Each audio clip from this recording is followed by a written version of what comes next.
She was a goddess of love and beauty.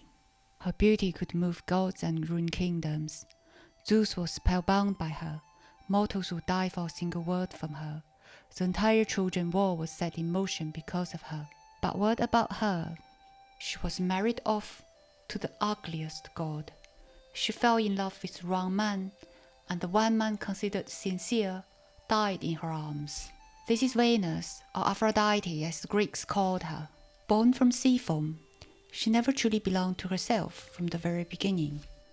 Zeus, fearful that her beauty would ignite wars, gave her to Hephaestus, the lame and ruffian god of fire, the least beautiful of the Olympians, not because she loved him, because he was safe. She didn't want this, but she had no choice, and a marriage like this, a bit hard to hold. Soon she found herself in the arms of Ares, the handsome and fearsome god of war. When they were discovered, the gods gathered to watch and laugh. The humiliation was public, and Ares, he ran. That was her first real relationship, and it ended in her facing humiliation alone. She had a son with him, Eros, or Cupid, as is better known now, the little god with a bow, shooting arrows everywhere. Then came Anchises, a mortal. She loved him, bore him a son, and made him promise, "Tell no one I am the mother." But Anchises got drunk, boasted, and the god punished him.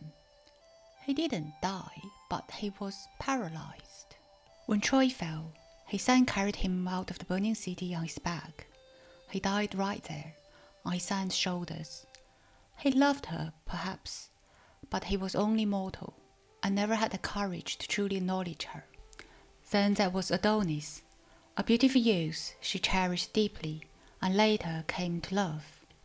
He died too, gored by a wild boar, right in her arms. She begged Zeus to return him. Zeus refused, but he allowed Adonis to return for part of each year. So now, every year he dies, every year he returns, and every year she waits for him, and then she sends him off again. This is Venus. Hephaestus wanted her, but she was a prize, not a partner. Ares desired her, but when shame arrived, he was the first one to leave.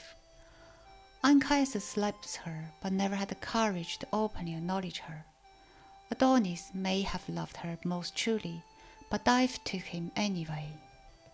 She gave love to everyone, but she couldn't keep it for herself. Later, she set the Trojan War in motion, trading Helen for a golden apple. Maybe she just wanted to meddle in mortal affairs because nothing came in her way. She was the goddess of love, and yet she was never truly at peace. She was embodiment of beauty, and yet was given to the ugliest of gods. Maybe that's the truth of it. Those who gave are not always met in kind. Those blessed with beauty are not always blessed with freedom, and those most desired are not always the ones most deeply respected. There are many people like that in this world. So much goes unanswered, so many meetings come too early or too late.